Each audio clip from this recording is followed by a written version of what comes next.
Hello everyone, welcome back to my channel. આજે હું તમારા માટે ખજૂર આમલીની સરસ મજાની ચટપટી ખાટી મીઠી ચટણીની રેસીપી લઈને આવી છું। આ ચટણી બનાવીને તમે એરટાઇટ કન્ટેનરમાં લાંબો સમય સુધી સ્ટોર કરી શકો છો। તો ચાલો ફટાફટ બનાવવાનું શરૂ કરી દઈએ।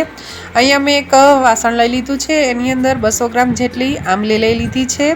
આમલી આવી ડાર્ક શેડમાં હોય તો એની ચટણી છે એનો કલર સરસ આવશે અને ચટણી પણ ખૂબ જ સરસ બનશે। હવે એની અંદર અત્યારે મેં 250 ગ્રામ જેટલો ખજૂર ઉમેરેલો છે। ખજૂર તમે જોઈ શકો છો, જે આમલીનો સ્પેશિયલ ખજૂર આવે એકદમ મેશી એ જ લીધો છે। હવે એની અંદર આપણે 2 ગ્લાસ ભરીને પાણી ઉમેરી દઈશું। આ મિશ્રણને આપણે ઉકળવા દેવાનું છે।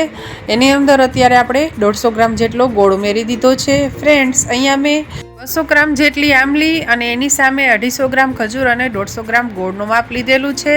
તમે ત્રણેય વસ્તુને 200-200 ગ્રામમાં પણ લઈ શકો છો। ખજૂરનું માપ અહીંયા વધારે લેવાથી આપણી જે આ ખજૂર આમલીની ચટણી છે એનો કલર અને ટેસ્ટ ખૂબ જ સરસ આવશે। ફ્રેન્ડ્સ, હવે આ મિશ્રણને આપણે 4 થી 5 મિનિટ માટે સરસ રીતે ઉકળવા દેવાનું છે, જેથી ગોળ સરસ ઓગળી જાય અને ખજૂર અને આમલી છે એ સરસ રીતે સોફ્ટ થઈ જાય। અહીંયા તમે જોઈ શકો છો મિશ્રણ સરસ એવું ઉકળી ગયું છે। હવે એને આવું કોઈ પણ કાણાવાળું વાસણ હોય એની અંદર આપણે લઈ લઈશું અને આવી રીતના મેશ કરતા જઈ અને પલ્પ છે એને સરસ રીતે ગાળી લઈશું।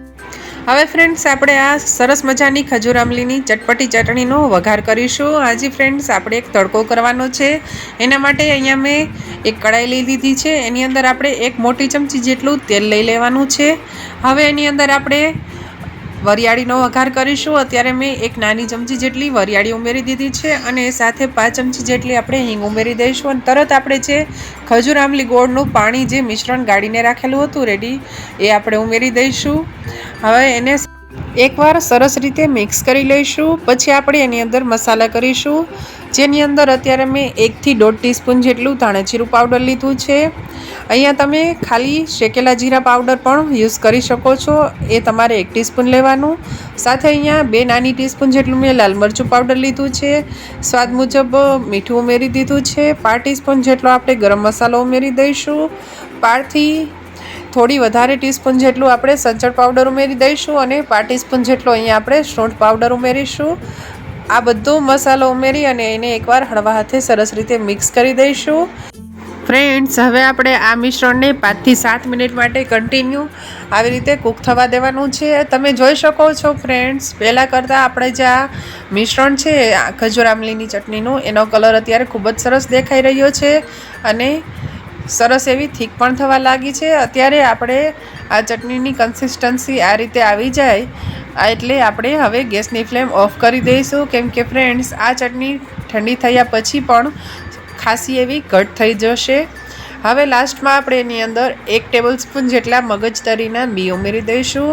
આ મગજતરીના બી ઉમેરવાથી ચટણીનો ટેસ્ટ અને દેખાવ ખૂબ જ સરસ લાગે છે। આ મગજતરીના બી જો તમારી પાસે ન હોય તો તમે એને સ્કીપ પણ કરી શકો છો।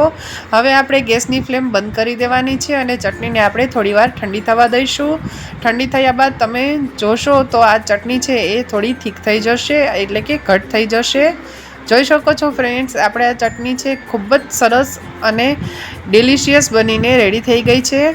ઠંડી થયા બાદ તમે જોઈ શકો છો ફ્રેન્ડ્સ, ચટણી છે હવે થોડી વધારે ઘટ થઈ ગઈ છે। આવી રીતે આપણે એકદમ ઘટ જ ચટણી બનાવીને રેડી કરવાની છે। આવી રીતે ઘટ ચટણી બનાવી અને એને તમે લાંબો સમય સુધી ફ્રીજમાં કે ફ્રીજની બહાર સ્ટોર કરી શકો છો। હવે એને આપણે આવી રીતે સ્ટરેલાઇઝ કરેલી કોઈપણ કાચની કે પ્લાસ્ટિકની બોટલમાં ભરી દેવાની અને એરટાઇટ બોટલનો જ યુઝ કરવાનો, જેથી ચટણી છે એ લાંબો સમય સુધી એવી ને એવી રહે।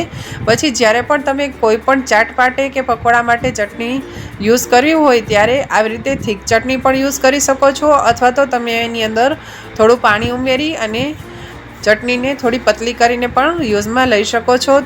તો ફ્રેન્ડ્સ, તમને મારી આ ખજૂર આમલીની ચટણીની રેસીપી પસંદ આવી હોય તો તમારા ફ્રેન્ડ્સ ફેમિલીમાં વધુમાં વધુ શેર કરજો। વિડીયોને એક લાઇક આપી દેજો। મારી ચેનલ ઉપર નવા હોય ને હજુ સુધી મારી ચેનલને સબસ્ક્રાઈબ ન કરી હોય તો મારી ચેનલને સબસ્ક્રાઈબ કરજો।